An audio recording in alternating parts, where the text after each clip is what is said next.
Assalamualaikum warahmatullahi wabarakatuh.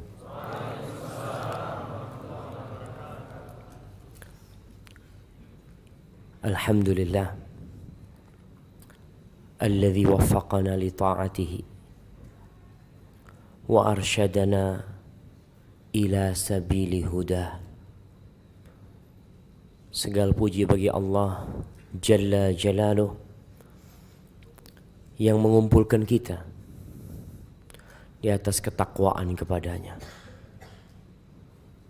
Tatkala semua perkumpulan, tatkala semua persahabatan sirna dan berubah menjadi permusuhan, hanya orang-orang yang bertakwa yang akan tetap bersama menuju surga Allah Jalla Jalaluh.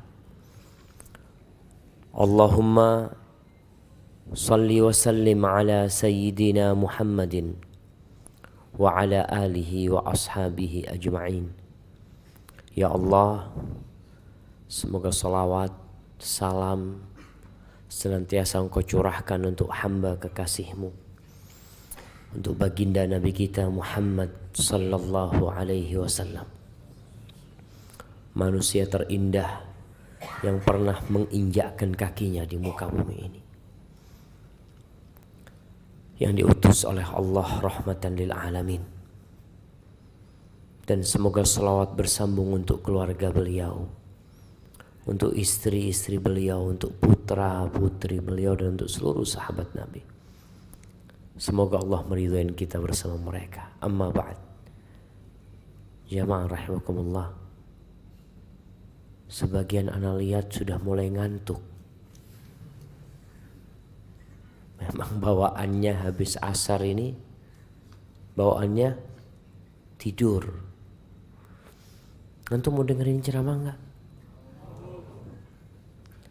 Ada dengerin ceramah sebagai pengantar tidur.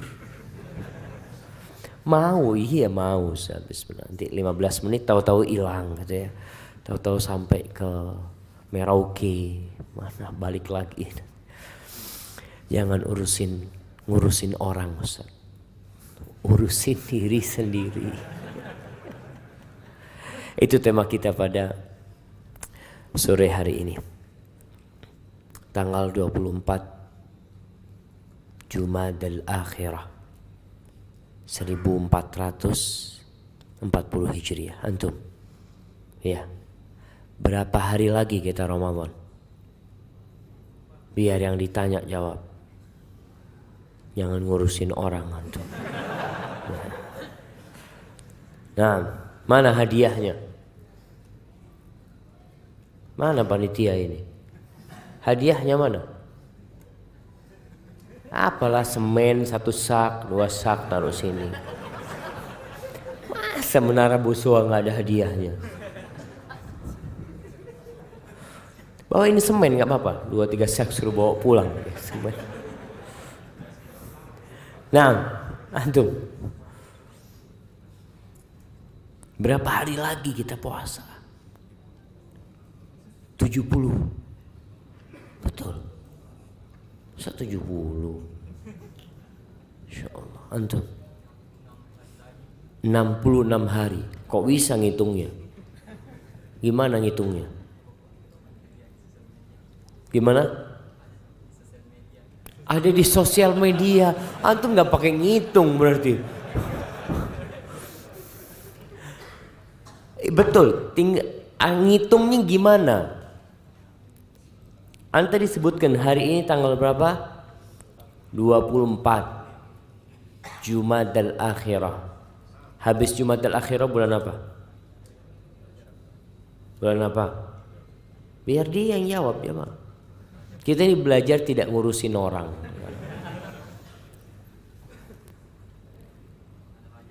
Habis Rajab, Sya'ban, habis Sya'ban, Ramadan, insyaallah. Iya, hadiahnya nanti diambil. Panitia bingung mintain hadiah panitianya. Baik, nanti laporan ke panitia. Siapa nama antum? Abdul Aziz. Nanti jumpain Bapak Imron ya. Nah, Bang Imron. Mana Bang Imron? Ya, itu yang lagi berdiri. Jamaah rahimakumullah.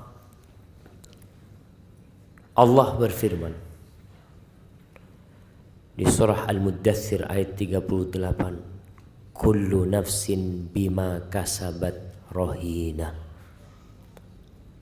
Setiap jiwa itu tergadaikan dengan amalan dia sendiri.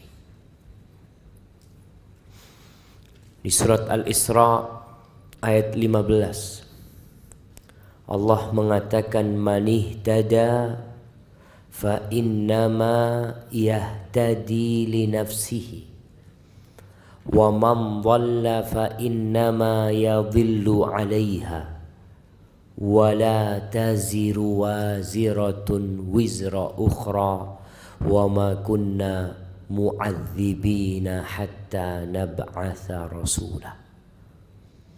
Kata Allah, barang siapa yang mendapatkan petunjuk, petunjuk itu manfaatnya untuk diri dia sendiri. Antum datang ke tempat ini, meninggalkan rumahnya, meninggalkan waktu istirahatnya, duduk di tempat ini. Itu manfaatnya bukan untuk orang lain. Dan manfaatnya bukan untuk Allah, tapi untuk antum sendiri. Antum ngaji, antum dapat manfaat. Dan ada orang yang mendapatkan berkah dari kesolehan hamba. Iya. Ada anak yang dijaga sama Allah karena kesolehan orang tuanya. Sampai sebagian ulama itu mengatakan kepada anaknya, la azidanna fi salati hatta uhfadha fika. Aku akan menambah solatku agar Allah menjagaku di dirimu. Wallahi jamaah, ada seorang ibu yang cerita bagaimana anaknya berzina, padahal sudah dijaga sama orang tuanya. Wa man dhalla fa innama yadhillu 'alaiha. Yang tersesat, kesesatan itu dampak buruknya akan menimpa dirimu sendiri. Kita ini bertanggung jawab atas diri kita, bukan orang lain. Dan gak mungkin pelaku dosa membebankan dosanya kepada orang lain. Antum yang mencuri, antum yang minum khamr, masa orang lain yang dapat azab dan siksanya? Sejatinya tidak. Akan tetapi kita bisa diazab gara-gara dosa orang lain, disebabkan kita tidak mengingkari kemungkaran itu. Artinya dosa kita tidak mengingkari. Dosa dia minum, kita punya teman gak puasa, kita biarkan, jangan ngurusin orang lain. Antum diamkan teman antum gak puasa, gak sholat. Ketika azab Allah turun, antum kena. Kenapa? Karena antum punya tugas untuk diri antum merubah kemungkaran yang antum lihat. Antum ngelihat kemungkaran terjadi lalu antum biarkan, Allah akan mengazab antum. Lalu Allah mengatakan, dan kita wa ma kunna mu'adzibin hatta nab'atha rasulah. Kita tuh tidak mungkin memberikan azab kepada suatu kaum sampai kita mengirim para rasul kepada mereka. Ahibati fillah, kita diperintahkan untuk ngurusin diri kita sendiri. Dan orang yang sibuk ngurusin diri sendiri, orang itu akan hidup tenang, damai, dan dia akan dicintai oleh orang. Balasan dari Allah itu sesuai dengan amal yang dia lakukan. Allah akan menutupi aib antum. Gara-gara antum tidak suka cari aib orang lain, tidak suka membicarakan orang lain, Allah tutupin aib antum dan Allah jadikan manusia tidak ngomongin antum, nggak ngomongin kita, karena kita sibuk ngurusin aib kita. Sebaliknya orang yang sibuk ngurusin orang lain, fulan kayak gini, fulan kayak gini, fulan kayak gini, maka biasanya orang itu akan lupa dengan aib dia sendiri. Dan dia pun akan menjadi tumbal perbuatan dia sendiri. Orang akan ngomongin dia. Orang akan cari-cari kekurangan dia. Dan kita tahu, barang siapa yang mencari-cari kesalahan saudaranya, ini ngurusin orang. Terkadang ibu-ibu ngurusin tetangganya.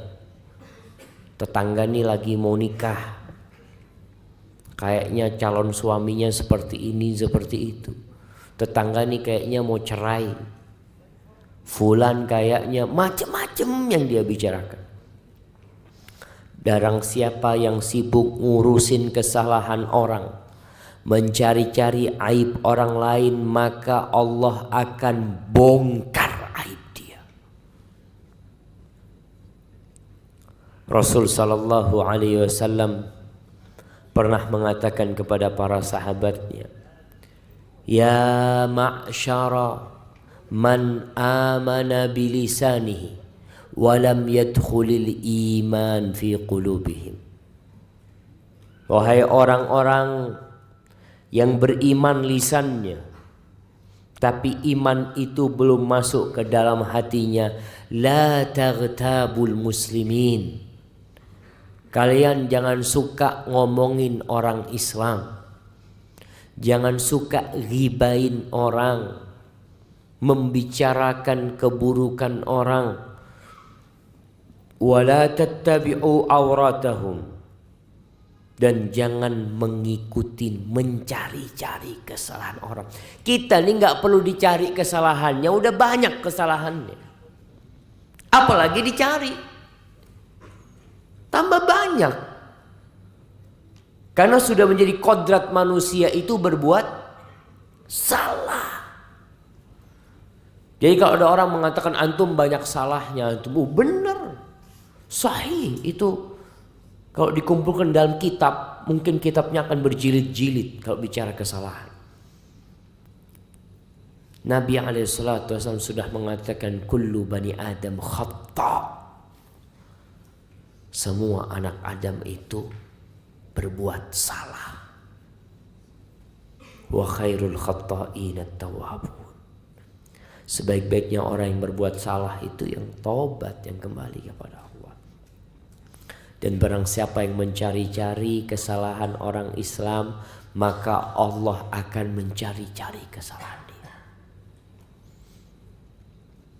Bukan manusia yang cari, tapi Rabbul Alamin allazi la takhfa alaihi khafiyah. Tidak ada satupun dosa yang antum lakukan kemudian tidak dilihat oleh Allah Jalla Jalaluhu. Maka orang itu akan dilecehkan, dibongkar aibnya, sedangkan dia berada di dalam rumahnya. Sebaliknya, orang yang suka menutup aib saudaranya, yang tidak suka membicarakan kesalahan saudaranya, Allah akan menutupi kesalahan dia. Kata Nabi sallallahu alaihi wasallam, "Man satara musliman satarahullah." Barang siapa yang menutupi aib saudaranya, Allah akan menutupi aib dia. Jadi kalau antum ingin kesalahan antum tidak dibongkar, tidak dibicarakan oleh orang, mudah sekali. Antum jangan bicarakan kesalahan orang. Jamaah, manusia yang sibuk membicarakan kesalahan orang lain, kekurangan orang lain, keburukan orang lain, dia itu sejatinya hendak menutupi kekurangan dia sendiri. Dia itu banyak salah, tapi gimana supaya orang tidak melihat kesalahannya? Dia bicarakan kesalahan orang. Ada seorang badui mendengar seorang lelaki mencela orang lain. Keburukannya dia bicarakan. Lalu apa kata orang ini? Laqad istadlalta ala uyubika bikathrati dzikrika li uyubin nas. Engkau itu sekarang menunjukkan aib-aib yang ada pada dirimu dengan cara engkau menyebutkan aib orang lain. Sebenarnya yang engkau itu seperti itu sebenarnya. Maka engkau membicarakan aib orang lain untuk menutupi aib dirimu sendiri. Li'anna at-taliba laha yatlubuha biqadri ma fihi minha. Orang yang mencari-cari kesalahan itu sebenarnya dia mencari sekadar dengan aib yang ada pada dirinya. Aku tuh kayak gini, kayaknya orang ini sama kayak aku. Ahibbati fillah. Kita tuh ketika mencari kesalahan orang disebabkan karena kita ujub dengan diri kita sendiri. Antum merasa udah benar, merasa paling baik, sehingga antum mulai membicarakan orang lain. Aun bin Abdillah, salah seorang tabi'in, dia mengatakan la ahsabur rajul yanzuru fi uyubin nas illa min ghaflatin qad ghafalaha an nafsi. Aku ngira kalau ada orang membicarakan aib orang, sibuk membicarakan orang lain, dia itu sedang lupa dengan aib dia sendiri. Makanya kita butuh cermin ya, untuk melihat kalau anak sekarang pakai baju ini, baju putih. Kadangkala Ana melihat ada orang pakai baju putih juga. Ana ngomong, baju antum ada kopinya di sini. Ana melihat, padahal di belakang punggung Ana semuanya bekas kopi. Cuma Ana tidak melihat. Orang lain yang melihat. Ustadz, antum ngomongin orang ada kopinya di sini, punggung antum semuanya kopi, Ustadz. Astagfirullahaladzim. Kita kadang-kadang lupa. Muhammad bin Sirin, seorang tabi'in rahimahullahu ta'ala, mengatakan, kunna nuhaddath anna aktsaran nas khataya afraghuhum li dzikri khatayan nas. Dulu kita dikasih tahu. Orang yang paling banyak salahnya adalah orang yang paling sering membicarakan kesalahan orang. Itu orang paling banyak salahnya. Sehingga dia berusaha ngomongin kesalahan orang. Malik bin Dinar rahimahullahu ta'ala mengatakan, kafa bil mar'i ithman alla yakuna salihan. Cukup sebagai dosa orang itu tidak jadi orang soleh. Antum tuh cukup menjadi pelaku dosa ketika antum tidak jadi orang soleh. Thumma yajlis fil majalis wa yaqa fi irdis salihin. Lalu antum duduk sama orang, mulai membicarakan kesalahan orang-orang soleh. Kenapa? Ya karena dia nggak soleh. Bakar bin Abdullah mengatakan, idza ra'aitumur rajul muwakkalan bi uyubin nas nasiyan li uyubihi fa'lamu annahu qad mukira bihi. Kalau engkau melihat seorang yang disibukkan dengan aibnya orang lain, lupa dengan aibnya dia sendiri, ketahuilah orang ini orang yang kasihan. Dia sedang tertipu. Rasulullah sallallahu alaihi wasallam bersabda dalam hadis yang diriwayatkan Ibnu Hibban dan disahihkan oleh Syekh Albani rahimahullahu taala, qala Rasulullah sallallahu alaihi wasallam, yubsiru ahadukum al-qadha fi aini akhi wa yansal jid'a fi ainihi. Ini sabda Nabi sallallahu alaihi wasallam seperti pepatah yang ada di Indonesia. Apa pepatah di Indonesia? Gajah di pelupuk mata. Apa pepatahnya coba? Apa? Gajah di pelupuk mata nggak kelihatan. Semut di seberang lautan nampak sama dia. Nabi SAW mengatakan seorang di antara kalian melihat kotoran kecil mungkin seperti debu yang ada di mata saudaranya, dia kelihatan. Matamu kok ada kotorannya. Dan dia lupa kalau ada pohon, sebatang pohon di mata dia, nggak kelihatan. Ini sabda Nabi SAW. Sejak 1440 tahun yang lalu Nabi SAW berusaha mendidik umatnya. Jemaah, sibuk dengan kesalahan orang lain ya, itu akan mendorong kita untuk ghibah. Awalnya sih dari suudzon, makanya Allah larang kita suudzon. Allah mengatakan ya ayyuhalladzina amanu ijtanibu katsiran minadh-dhann. Wahai orang-orang yang beriman, jauhi kebanyakan prasangka. Inna ba'dadh-dhanni ithm. Sesungguhnya sebagian prasangka itu dosa. Awalnya tuh prasangka buruk sama fulan. Kemudian wala tajassasu. Jangan memata-matain orang.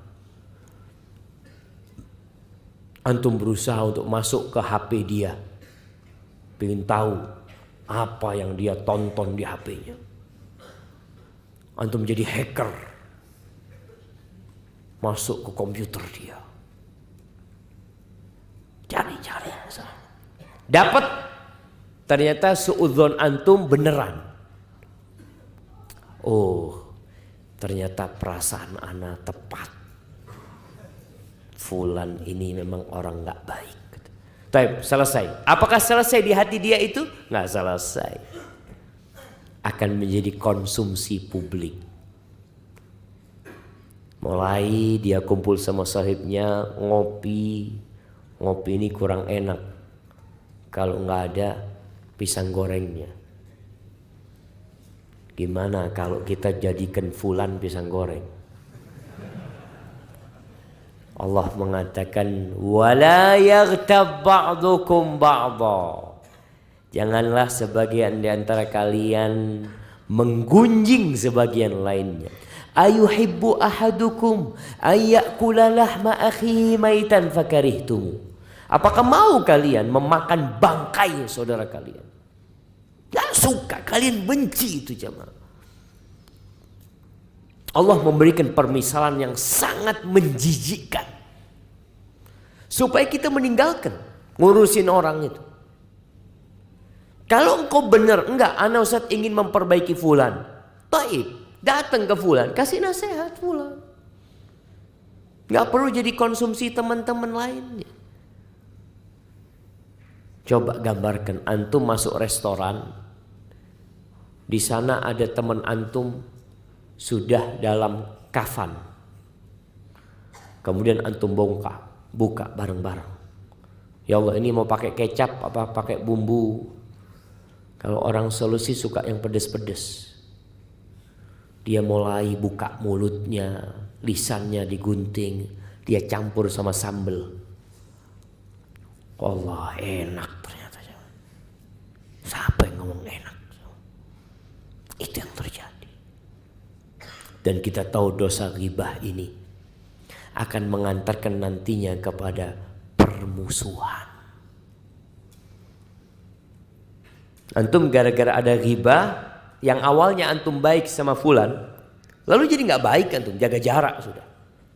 Aduh, ini yang katanya fulan kalau ngutang nggak bayar. Kan boleh Ustaz, ghibah itu boleh jamaah dalam kondisi tertentu. Hukum asalnya haram, tapi kalau maslahatnya lebih besar diperbolehkan. Contohnya, kalau ada orang mau melamar seorang wanita, antum udah nikah? Alhamdulillah. Antum belum? Mau nikah antum? Iya. Nah, ketika ada orang tanya, siapa nama antum? Khairun. Ustadz kenal sama Khairun. Kenal sih, waktu anak kajian dia di soft pertama. Ini baru satu jemaah. Enggak Ustadz, masalah akhlaknya ini. Oh enggak tahu. Coba tanya sama orang lain. Cari tahu. Ini bukan mencari-cari kesalahan, tapi memang ingin mencari tahu tentang Khairun ini karena mau diambil mantu. Anak kepingin tahu Ustaz. Boleh pada waktu itu. Antum masuk kepada akun Facebook dia, dilihat dengan siapa dia berteman. Masuk ke IG dia tuh jadi followernya siapa? Oh ternyata followernya Ronaldo. Kayaknya kurang baik ini. Masa jadi followernya orang kafir? Ada yang jadi followernya Ronaldo di sini? Hati-hati jamaah. Kita cari tahu sampai ada, oh Khairun ini Ustaz, memang Ustaz kalau kajian soft pertama Ustaz, tapi orangnya bakhil Ustaz. Pelit Ustaz. Boleh enggak ngomong seperti itu? Boleh enggak jamaah? Boleh dalam bab memang mau menikahkan dia dengan anak kita. Anak mau cari tahu memang. Soalnya perempuan kalau dapat suami yang bakhil kesian. Betul jamaah. Perempuan tuh kalau kasih dua pilihan, dapat pemuda tampan, gagah, tapi pelit, sama dapat satu, ya orang sudah agak tua, tapi royal sama duit jamaah. Milih mana perempuan itu jamaah? Yang royal duitnya jamaah. Enggak laku antum. Lewat udah. Nah, maka dalam kondisi seperti ini ketika orang bukan mencari-cari kesalahan, bukan. Maka kita perlu membedakan hal itu. Ahibati fillah.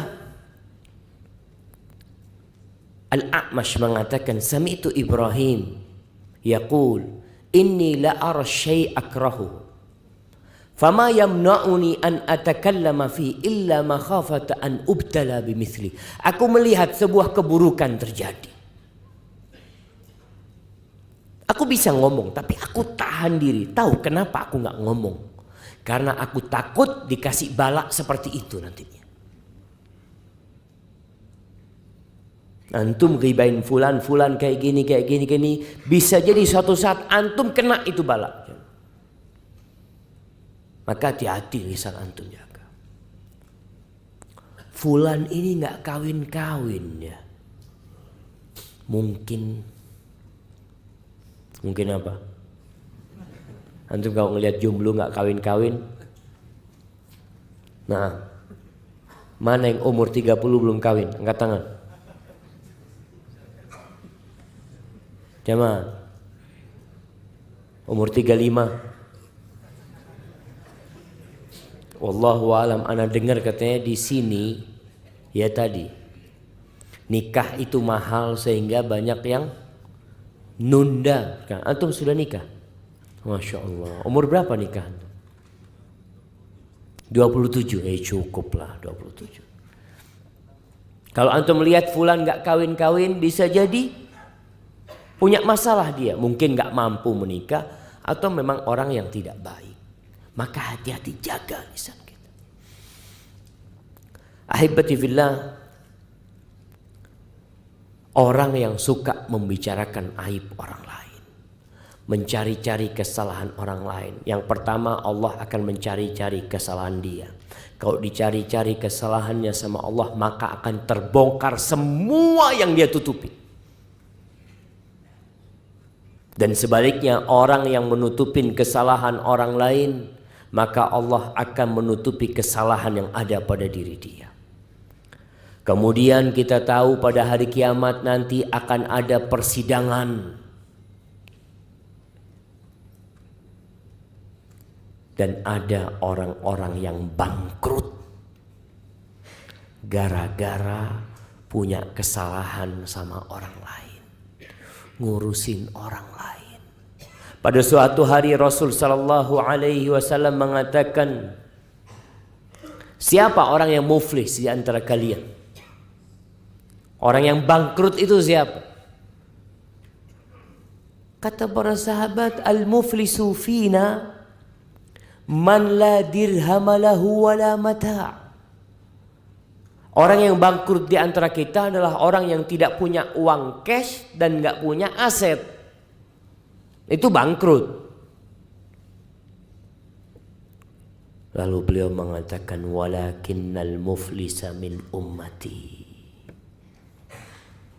Tapi orang yang bangkrut dari kalangan umatku, man ya'ti yawmal qiyamah bi salatin wa siyamin wa zakatin. Orang yang datang pada hari kiamat membawa banyak pahala kebaikan. Orang ini orang baik, salat 5 waktu, menunaikan zakat, berpuasa di bulan Ramadan, tapi dia datang pada hari kiamat dalam kondisi sudah melakukan kesalahan kepada orang lain. Ya'ti waqad syatama hadza. Dia pernah mencaci maki fulan. Kadangkala antum itu mencaci maki orang yang antum gak kenal. Dengan adanya medsos sekarang, itu fulan mungkin dia mengupload sebuah nasihat, lalu antum komentari dengan komentar yang pedas. Ada yang mengatakan iblis. Sampai ada satu orang pernah datang kepada anak, Ustadz, ana minta maaf Ustadz, ana dulu suka mencaci maki Ustadz. Nah, dia cerita, ana selalu aduh ini Wahabi, gembongnya Yahudi atau apa.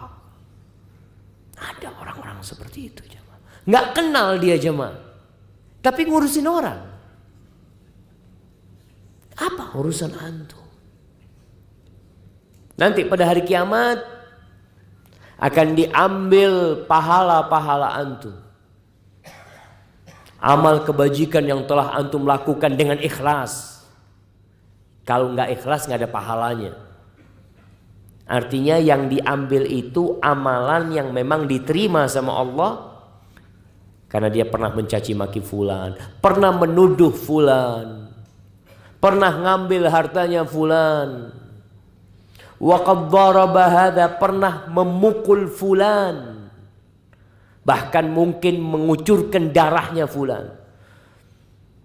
Fayu'khadhu min hasanatihi, maka akan diambil dari kesalahan-kesalahan, afwan, dari kebaikan-kebaikan orang ini, diberikan kepada orang-orang yang pernah dia sakitin. Gimana kalau yang disakiti sama dia, yang pernah diribain sama dia, yang pernah dibully sama dia, itu orang banyak.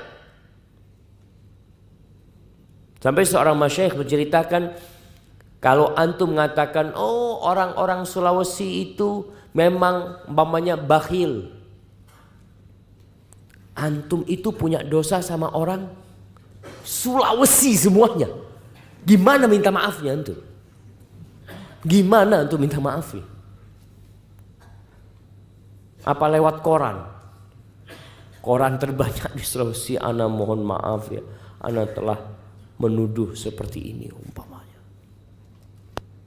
Kalau ada yang menuduh sebuah kabilah, ini banyak terjadi. Oh, orang Bugis itu seperti ini. Mungkin suku Bugis gak suka dengan suku Makassar sama suku Mandar. Kadang-kala terjadi omongan-omongan tidak nyaman. Antum ada apa ngurusin orang? Kenapa? Karena dia merasa ujub tadi, merasa sudah suci, bersih dari dosa. Kalau ternyata nanti orang-orang yang pernah dia sakitin itu semua telah selesai, sampai pahala antum habis, datang orang lain, ya Allah fulan, ya Allah pernah menulis di akunku, memberikan komentar kalau aku pendusta katanya, aku pembohong katanya. Pahalanya sudah habis. Lalu apa yang terjadi? Apa yang terjadi jemaah? Dosanya orang ini dilimpahkan kepada dia. Tsumma udkhila finnar. Kemudian dimasukkan ke dalam api neraka. Ahibati fillah, kita jangan ngurusin orang. Urusin diri antum. Allah Jalla Jalaluh mengatakan, ya ayyuhalladzina amanu taqullah wal tanzur nafsum ma qaddamat lighad wattaqullah innallaha khabirum bima ta'malun wa la takunu kalladzina nasullah fa ansahum anfusahum ulaika humul fasiqun. Kata Allah Jalla Jalaluh, wahai orang-orang yang beriman, bertakwalah kalian kepada Allah. Hendaklah setiap jiwa, setiap orang, bukan orang lain, antum, ana, antum semua, setiap jiwa melihat apa yang sudah antum persiapkan untuk hari esok. Antum lihat sekarang, antum bisa ngecek zikir antum berapa, nggak usah ngelihat orang lain. Oh fulan ini kayaknya ya nggak pernah sholat sunnah, urusannya. Kenapa antum bicara seperti itu? Antum tanya, antum sholat sunnahnya bagaimana? Sholat wajibnya antum gimana? Apakah sudah baik apa belum? Umar bin Khattab, Ibnu Katsir menyebutkan dalam tafsir ayat ini, ucapan Umar bin Khattab radhiyallahu taala anhu, hasibu anfusakum qabla an tuhasabu. Kalian hisaplah diri kalian sendiri. Nggak usah menghisap orang lain antum. Fulan nih kayaknya masuk neraka kayaknya fulan. Antum hitungnya dari mana antum? Ana udah hitung itu amalan dia, ana sudah hitung. Kayaknya lebih banyak dosanya dia Ustaz. Astaghfirullahaladzim. Antum hisap diri antum, duduk. Perlu kita punya waktu-waktu menyendiri untuk menghisap diri kita. Bagaimana para salafus saleh, para sahabat Nabi. Umar bin Khattab radhiyallahu taala anhu, ketika dia hendak meninggal dunia, datang orang-orang takziah kepada Umar, mendoakan Umar bin Khattab radhiyallahu taala anhu dengan kebaikan-kebaikan Umar disebutkan. Apa kata Umar? Waditu anna dzalika kafafan li. Maunya aku itu sudahlah, semua amalku dengan dosaku sama. Artinya nggak dapat pahala, nggak apa-apa, yang penting aku tidak diazab sama Allah Subhanahu wa taala. Kenapa? Karena mereka sibuk menghisap diri mereka. Mereka tahu dengan kekurangan diri mereka. Ketika turun firman Allah, ya ayyuhalladzina amanu la tarfa'u aswatakum fawqa sautin nabi. Wahai orang-orang yang beriman, kalian jangan mengangkat suara kalian di atas suara Nabi. Ada seorang sahabat, Thabit ibn Syammas, yang dia kemudian di rumahnya, nggak ke masjid dia. Bahkan dia minta sama istrinya, tutuplah pintu rumah ini sudah. Kayaknya aku sudah nunggu kematian saja. Kenapa? Dia mengatakan Thabit ini termasuk khatib, oratornya Nabi Muhammad SAW. Dia itu kalau berbicara lantang suaranya. Dia berpikir ayat itu turun karena dia. Karena dia suaranya lebih tinggi dari suara Nabi SAW. Maka dia mengatakan, sudah amalku gugur semuanya. Gara-gara suaraku lebih tinggi dari suara Nabi SAW. Ini orang yang ngurusin urusan dia. Kalau antum mungkin, oh kayaknya fulan yang cocok ini. Kayaknya ceramahnya Ustaz untuk fulan itu. Subhanallah. Thabit mengatakan dia sendiri. Akhirnya Rasulullah SAW mengirim seorang sahabat untuk mencari tahu ada apa dengan Thabit. Berangkat. Akhirnya Thabit cerita, aku takut termasuk dalam ayat itu. Habis sudah amalanku selama ini gugur. Antahbata a'malukum wa antum la tash'urun. Amal kalian gugur, kalian enggak merasa, tapi merasa baik. Akhirnya Rasul SAW ngasih tahu kepada sahabat ini, sampaikan kepada Thabit, dia itu termasuk penghuni surga. Allahu Akbar. Orang ketika takut dengan dirinya, dia akan berusaha untuk mendekatkan diri kepada Allah Jalla Jalaluh. Dia berusaha untuk menyucikan dirinya karena tahu banyak dosa. Ini faedahnya menghisap diri, memikirkan diri sendiri. Namun bukan berarti kita tidak beramar ma'ruf nahi mungkar. Hanya saja Allah perintahkan engkau tuh urusin dirimu sendiri. Alaikum anfusakum. La yadurrukum man dhalla idza tadaitum.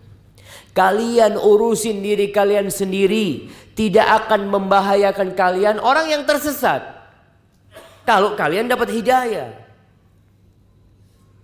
Kita berusaha memperbaiki diri kita. Kita berusaha untuk beramar ma'ruf nahi mungkar. Karena kita diperintahkan. Wal takum minkum ummatun yad'una ilal khair. Wa ya'muruna bil ma'ruf wa yanhauna 'anil munkar.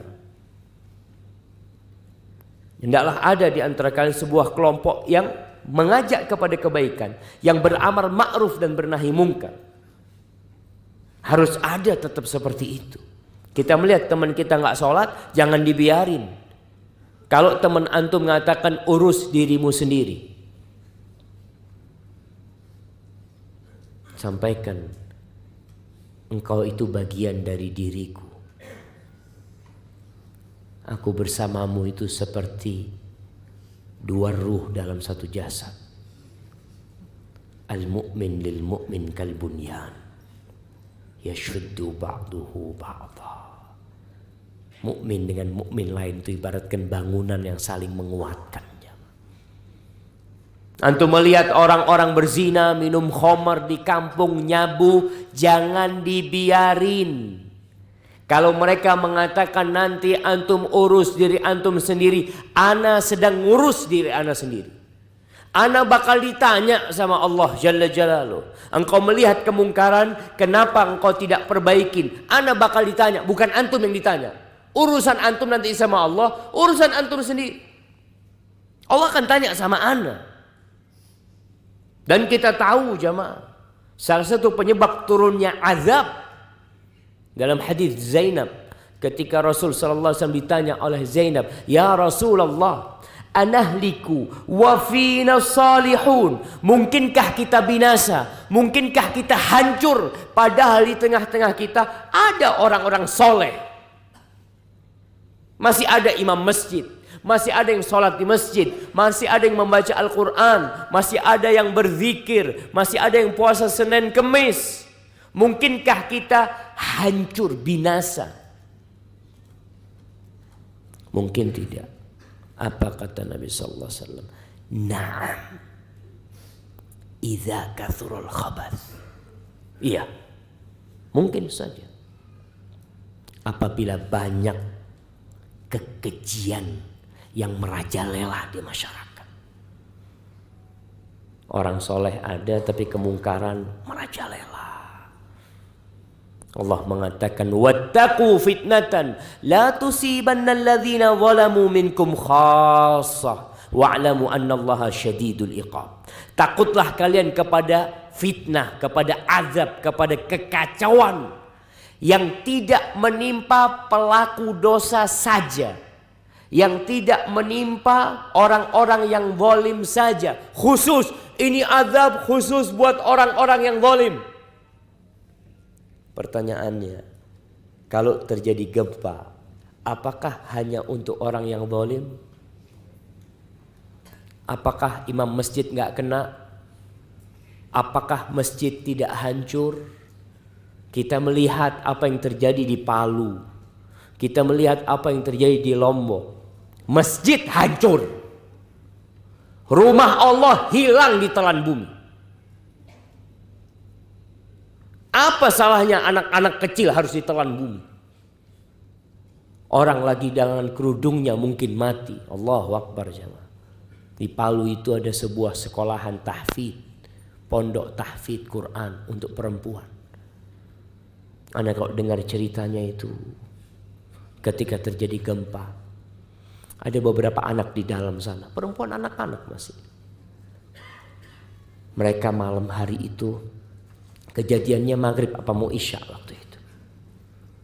Mereka akhirnya terpisahkan satu sama lain, mereka lari akhirnya tertimpa. Akhirnya mereka saling mengaji. Momennya satu membaca amma yatasaalun. Nanti ada yang melanjutkan anin naba'il azim. Nanti ada suara dari jauh alladzi hum fihi mukhtalifun. Terus kita nunggu bantuan berhari-hari jemaah. Besoknya suara yang di sana sudah hilang. Suara yang di sana sudah hilang.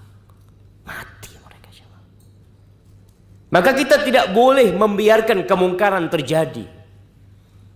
Tugas kita ketika melihat kemungkaran, kata Nabi SAW, man ra'a minkum munkaran falyughayyirhu biyadihi, fa in lam yastati' fa bilisanihi, fa in lam yastati' fa biqalbihi, wa dzalika ad'aful iman.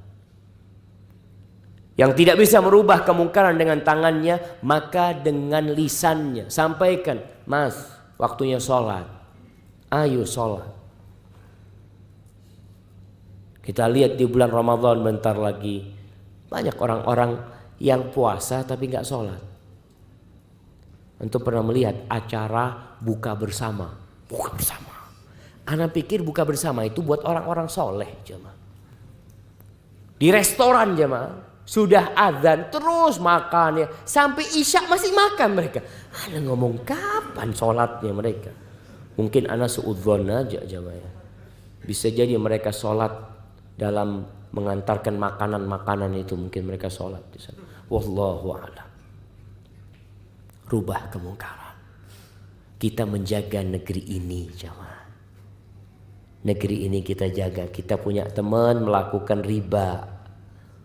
Utang riba, kita kasih tahu, sayang kamu kalau pakai riba. Kenapa? Saya bisa bayar kok. Bukan masalah bayar gak bayar. Antum itu terlaknat. Gimana terlaknat? Tiap hari antum berdoa, Rabbighfirli warhamni, Rabbighfirli warhamni. Minta rahmat Allah. Ya Hayyu ya Qayyum birahmatika astaghits. Sedangkan Allah telah melaknat orang yang makan riba. Maka kita perlu kasih tahu saudara-saudara kita. Jangan dibiarin. Kecuali kita udah kasih tahu dia ngomong, udah antum gak usah ngurusin anak. Iya. Anak akan terus menyampaikan. Setelah itu tugas anak selesai. Yang tidak bisa mengingkari dengan lisannya, ingkari dengan hatinya. Antum lagi ngobrol, nih ngomongin orang. Antum gak enak mau ngomong. Banyakan kita kan, antum gak enak Ustaz. Di grup, kadang-kala sekarang ngomong gak harus kumpul. Kadang-kala di grup. Mulai ngomong fulan kayak gini kayak gitu. Antum melihat itu. Apa tugas antum? Ana tidak bisa mengingkari dengan lisan Ustaz. Ana mengingkari dengan hati. Bagus. Tapi konsekuensinya antum harus keluar dari sana. Konsekuensi orang yang mengingkari dengan hatinya harus meninggalkan tempat kemaksiatan itu. Rasulullah SAW berlepas diri. Ana bari, kata Nabi SAW, aku berlepas diri dari seorang muslim yang duduk di meja makan yang di situ ada khamr. Antum mengatakan, ana nggak minum khamr Ustaz. Ana alhamdulillah, ana minta minuman soda. Alhamdulillah, ana bisa menjaga diri Ustaz. Teman-teman ana pada mabuk semua. Na'udzubillah. Antum ada di tempat itu. Makanya kata para ulama, kalau ada orang melihat kemungkaran, kemudian dia mendiamkannya, apa namanya? Syaitonun akhros. Setan tapi bisu, nggak bisa ngomong. Maka itu konsekuensi kita, jemaah. Dan apabila amar ma'ruf ditinggalkan, nahi mungkar diabaikan, kita hanya tinggal tunggu kapan negeri kita ini akan hancur, jemaah. Yang di rumahnya tolong urusin keluarganya. Antum punya istri, antum punya kakak, punya adik, urusin. Jangan ngurusin rumah tetangga antum dulu. Perbaikin diri antum. Kemudian yang di tempat kerja satu kantor, melihat temannya, na'udzubillah, mungkin dia duduk berduaan laki perempuan, ngobrol bersama berduaan, antum kasih tahu ini mahramnya antum. Bukan. Hati-hati, yang ketiganya itu setan. Takut. Oh enggak, antum suudzon. Kita ini hatinya bersih. Waduh, susah ngasih tahu orang kayak gini. Maka jamaah, Allah menciptakan kita untuk mengabdi kepadanya. Dan kita akan disidang sendiri-sendiri pada hari kiamat nantinya. Antum persiapkan jawaban. Teman antum akan mempersiapkan jawaban ketika dia ditanya. Karena semuanya akan diberhentikan di padang mahsyar, akan ditanya tentang umur yang Allah berikan kepada dia. Antum gak akan ditanya tentang umurnya fulan. Sahib antum itu umurnya dihabisin buat apa? Waduh, iya ya Allah, ana lihat dia main bola, sholat. Gak ada pertanyaan kayak gitu. Antum akan ditanya umur antum buat apa? Waktu yang Allah berikan kepada antum dipakai buat apa? An umrihi fima afna. Akan ditanya tentang harta antum, bukan harta tetangga antum. Antum akan ditanya, min aina tasabtahu wa fima anfaqtahu. Dari mana kamu dapat duit itu, dapat dari mana antum? Nggak perlu ngomong fulan ini beli motor dapat dari mana duitnya ya. Nggak ada urusan antum. Antum akan ditanya. Antum HP ini dapat dari mana antum HP ini? Ditanya. Dibuat apa? HP-nya dibuat apa? Kemudian akan ditanya ilmunya. Fulan ini Ustaz, Masya Allah lulusan pesantren Ustaz. Tapi kesian deh, gak diamalkan ilmunya. Kalau antum, oh alhamdulillah, walaupun tidak lulusan pesantren anak amalkan ilmu. Antum akan ditanya ilmu yang antum dapat diamalkan apa tidak. Fulan nanti akan ditanya. Dengan seperti ini jamaah, tatkala kita semua ngurusin diri kita masing-masing, berusaha memperbaiki diri sendiri, insya Allah semuanya akan bareng-bareng jadi orang baik. Tutupin kesalahan orang. Tutupin agar Allah menutupin kesalahan kita. Hadza wallahu a'lam bishawab. Ana dikasih waktu 1 jam tadi karena kita mau masuk ke sesi tanya jawab untuk selanjutnya. Nah,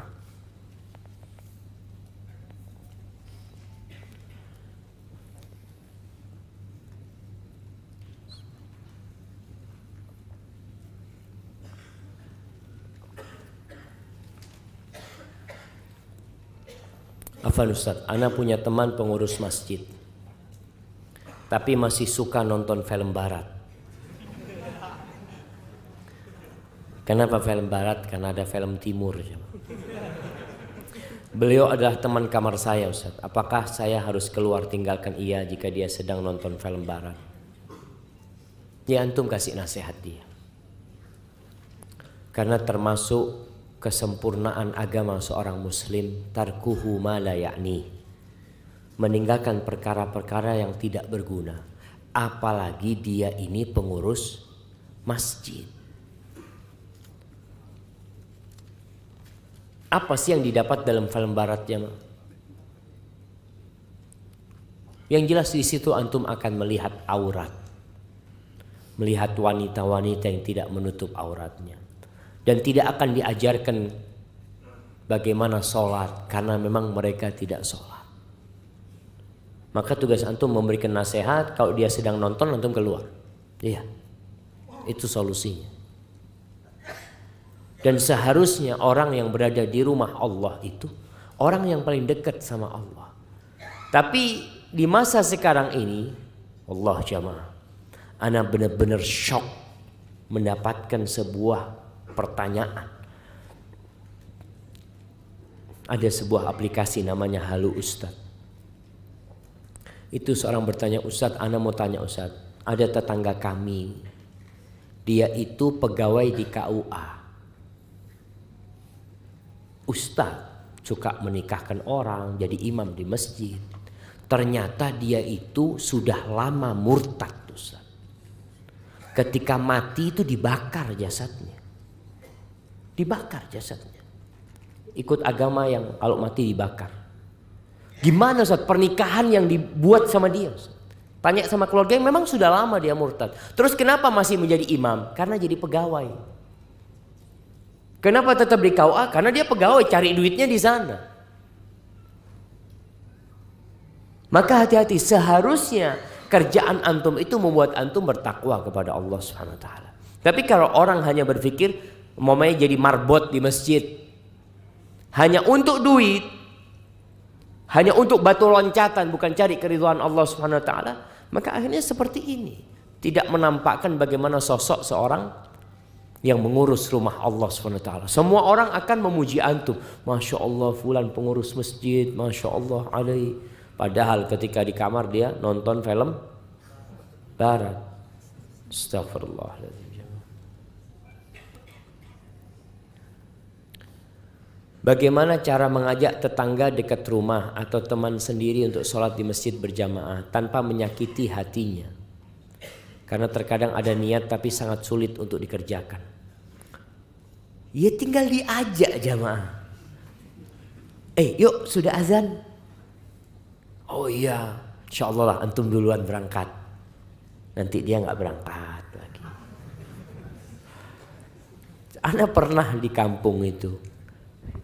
Ya teman-teman dulu, ayo masjid jamaah, masjid katanya. Iya, titip sekarang. Titip sholatnya.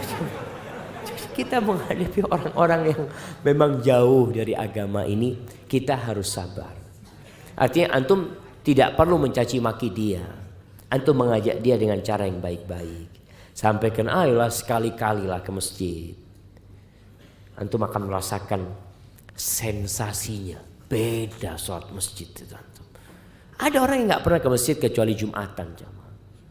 Setelah dia ke masjid pada maghrib dia merasakan, ya Allah kok enak ya ke rumah Allah. Itu yang perlu kita mengajak mereka bagaimana ke masjid. Dengan menyampaikan kepada dia, ini loh pahala sholat ke masjid seperti ini, seperti itu. Karena itu termasuk yang memotivasi orang untuk beramal itu ilmu. Ada seorang yang mengatakan kepada ana, sejak ana tahu fadilah sholat isya dan subuh berjamaah ke masjid, ana berusaha untuk tidak meninggalkan dan berusaha untuk tidak telat. Karena dia tahu fadilahnya. Apa fadilahnya? Man shallal isya fil jamaah faka'annama qama nisfal lail. Kata Nabi SAW, barang siapa yang sholat isya berjamaah seakan-akan dia sholat setengah malam. Wa man shallal fajr fil jamaah faka'annama qama al-laila kullah. Yang sholat subuh berjamaah seakan-akan sholat semalam suntuk. Siapa yang kuat dari jam 8 berdiri sholat sampai subuh? Dia mengatakan gak kuat. Makanya ana paling tidak 2 sholat ini ana jaga, ana dapat pahala sholat tahajud semalam suntuk. Ilmu yang membuat orang itu jadi berubah. Maka tugas antum bagaimana sekarang ilmu ini bisa sampai kepada dia. Bisa lewat buku. Ini ada buku bagus nih tentang fadilah sholat berjamaah.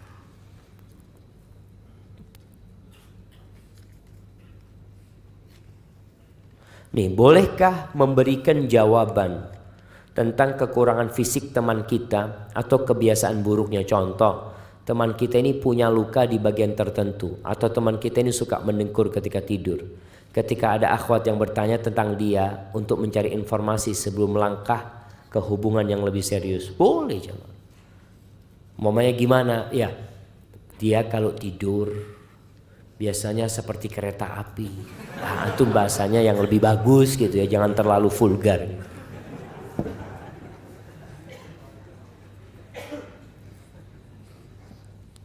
Karena mendengkur ini termasuk aib, jemaah.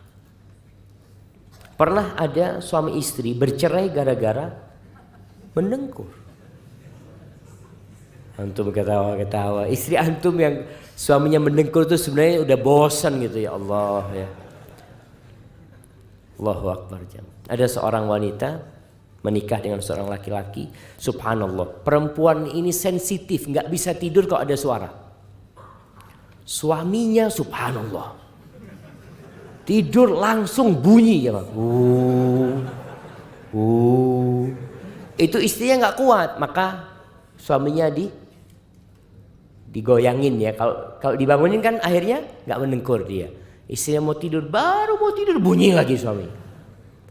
2 pekan karena sering dibangunin sama istrinya. Apa kata suaminya? Sudah, aku ceraikan kamu. Iya jemaah. Memang dua-duanya salah. Dua-duanya salah. Yang pertama, ini kan masalah bisa dibicarakan di awal. Atau si istri berusaha untuk bersabar. Karena semua itu butuh pembiasaan jemaah. Ada orang yang biasa tidur dengar suara AC. Di musim dingin pun AC-nya tetap dia hidupkan. Bukan karena ingin hawa dingin, tapi karena ingin suara. Bahkan ada teman itu tidur di padang pasir, dia lagi camping, nggak bisa dia tidur di tenda itu jemaah. Akhirnya dia setel radio, tapi yang nggak ada suaranya, yang nggak ada channelnya jemaah. Itu dia tidur, bisa tidur gitu loh jemaah. Istri ini pun kalau dia terbiasa mendengar dengkuran suaminya, insya Allah dia itu rindu sama dengkurannya. Mungkin kalau suaminya lagi kerja keluar kota, dia bingung, kok nggak ada suara di rumah ya. Dia setel radio akhirnya untuk mengenang. Itu hanya butuh pembiasaan. Tapi itu termasuk aib ya. Termasuk aib yang memang tadi menyebabkan pernikahan itu jadi masalah. Ya kita sampaikan, fulan ini ya kalau tidur mendengkur. Terus kalau ada luka yang memang membuat fisiknya itu jadi buruk. Tapi kalau luka-luka biasa nggak perlu. Ada luka di jarinya, ya nggak perlu lah seperti itu. Jadi apa saja aib yang bisa membuat pernikahan itu jadi bubar, itu perlu diceritakan. Tapi kalau enggak masalah. Oh dia botak sedikit, ya kelihatan anak kalau botak lah. Umpamanya seperti itu.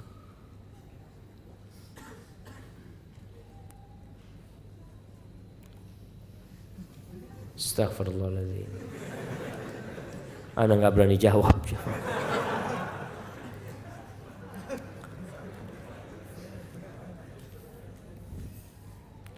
Pak Ustadz, saya suka ceritain pimpinan kami secara berjamaah sama semua teman-teman di kantor karena integritasnya tidak baik. Bagaimana Pak Ustadz? Mohon sarannya. Apa gunanya menceritakan? Kalau memang ingin memperbaiki berarti musyawarah. Yuk, apa yang harus kita lakukan? Umpamanya kita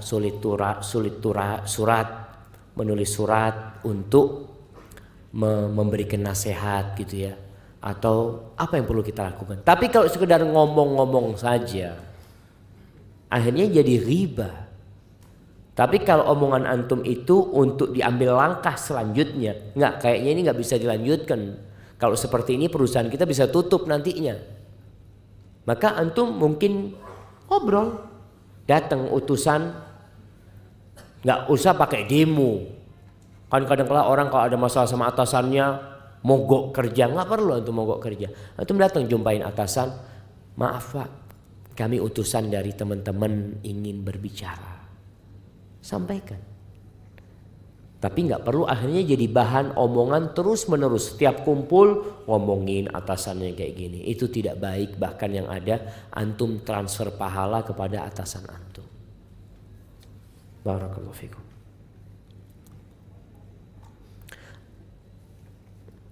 Apakah memberitahukan kesalahan orang lain kepada atasannya yang sudah sering mengganggu pekerjaan kita termasuk ghibah yang terlarang? Nah, di antara ghibah yang diperbolehkan itu mutadzallimin, orang yang dizalimi.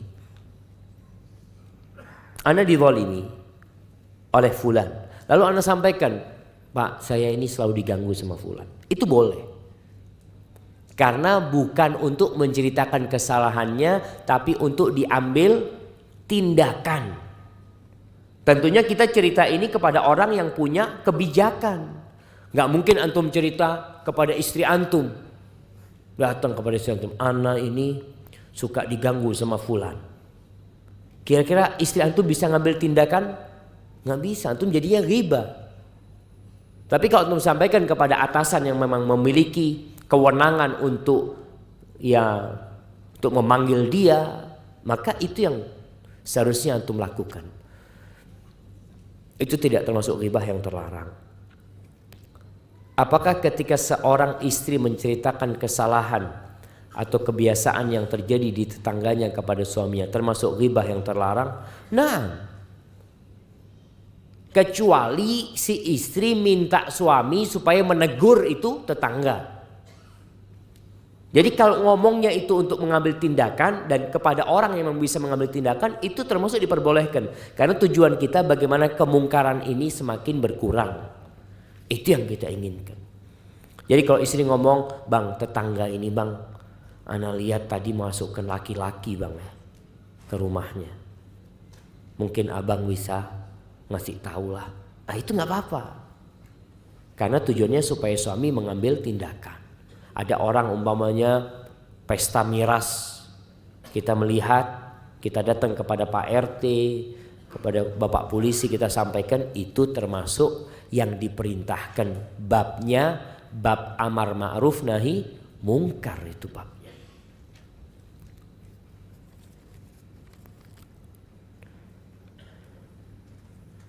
Saya sedang proses berhijrah dan mulai berkumpul dengan wanita-wanita yang solehah insyaallah. Tapi dalam prosesnya banyak saya melihat wanita-wanita yang bercadar maupun yang tidak, tapi tetap syar'i pakaiannya, masih suka eksis di medsos. Ketawa-ketawa.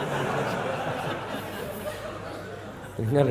Atau foto-foto yang membuat saya berpikir, kenapa bisa begitu? Apakah saya termasuk ngurusin orang lain? Lalu bagaimana supaya hijrah saya tetap istiqamah? Buat teman-teman yang hijrah itu bermula biasanya dari semangat. Alhamdulillah, semangat ini harus ditopang dengan ilmu. Karena semangat saja tanpa ilmu akhirnya tersesat. Maka kalau anti melihat itu sesuatu kok kayaknya kurang pantas Ustaz ya, itu benar.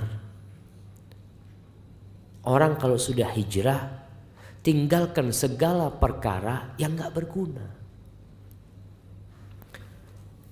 Yang pertama tinggalkan yang haram. Kemudian naik lagi dia, terus mendekatkan diri kepada Allah, meninggalkan yang makruh. Terus dia berusaha lagi, naik lagi bab hijrahnya, sampai dia meninggalkan yang mubah karena takut masuk kepada yang haram. Kadang-kala kita meninggalkan hal-hal yang mubah karena takut menyeret kita kepada yang haram. Ngobrol itu boleh, tapi yang lihat kalau lama-lama ngobrol kayaknya nanti ngomong yang gak enak Ustaz. Udah bisa, tinggalin sudah, mulai berkurang. Sedangkan perempuan-perempuan yang sibuk selfie sana, selfie sini kadang-kala. Tujuannya apa? Coba tanyakan kepada diri. Kenapa aku melakukan itu? Ingin pujian. Cukuplah pujian Allah untuk dirimu. Engkau jadi orang soleh, nggak perlu engkau tunjukkan. Lagi kajian, selfie, sedang kajian. Dapat apa tuh? Bisa jadi pahala antum hilang dengan cara seperti itu. Maka saatnya wanita yang soleha itu nuntut ilmu. Mulai dia introspeksi dirinya. Apakah hijrahku sudah benar? Karena ada yang hijrah hanya fisiknya saja. Jamaah pakai jilbab itu tinggal beli jilbab dipakai selesai. Pakai cadar itu tinggal beli cadar dipakai selesai. Tapi merubah perilaku itu memerlukan perjuangan. Sehingga antum bisa lihat kadangkala ada seorang yang mencuri, dia pakai jilbab panjang. Ana sampai kadangkala heran jemaah. Sekarang dengan adanya CCTV itu, kadangkala orang beli emas, beli apa, pakai kerudung jemaah. Ana lihat, tahu-tahu emasnya masuk ke dalam tasnya. Astagfirullah. Maka perlu belajar, jangan cuma semangat saja. Insyaallah besok kita akan bahas lebih dalam lagi tentang hal itu.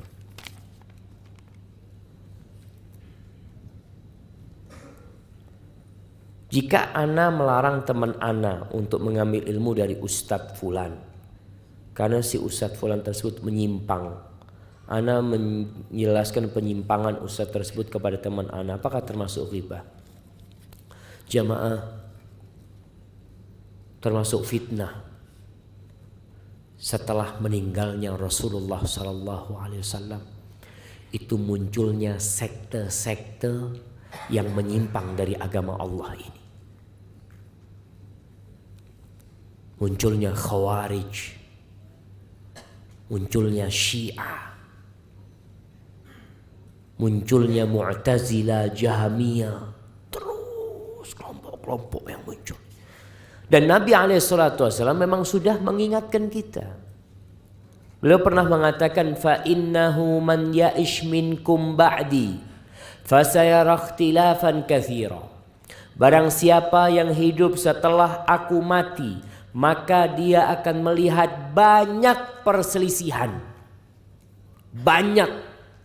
Itu sudah terjadi mulai meninggalnya Nabi SAW.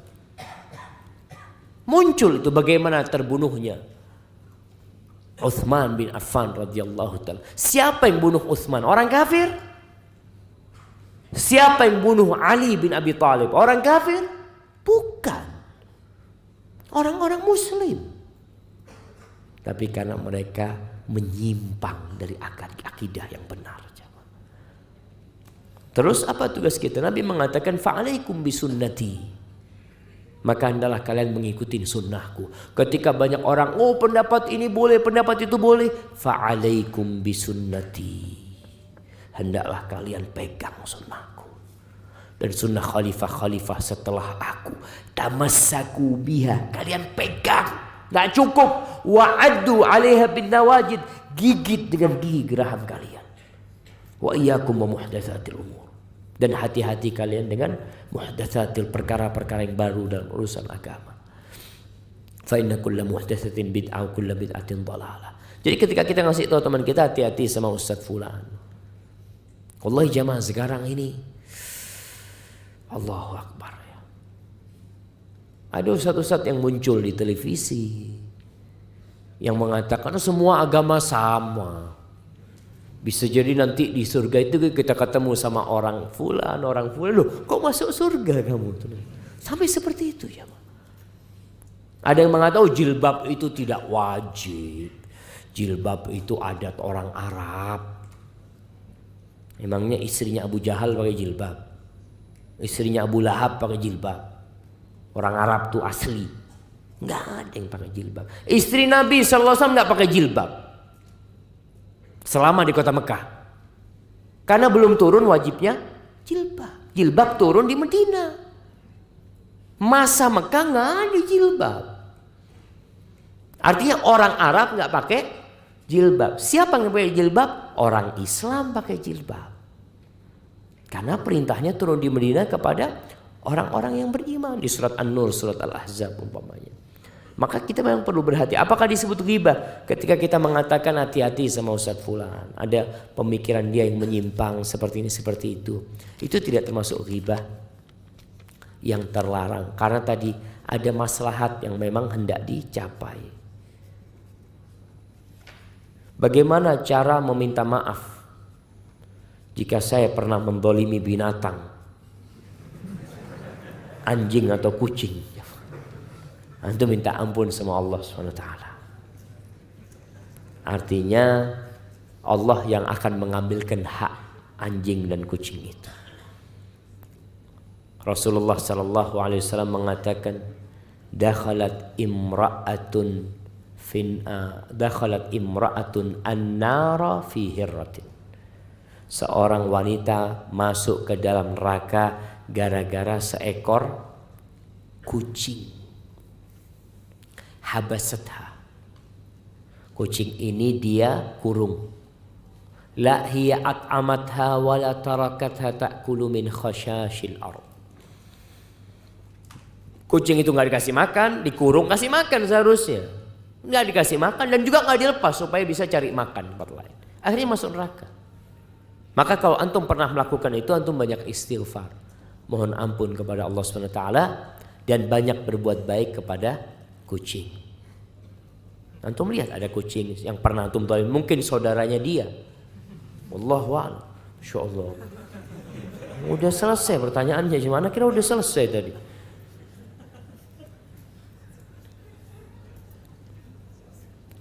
Ini akhir-akhir ini lagi sering dibahas masalah pilpres.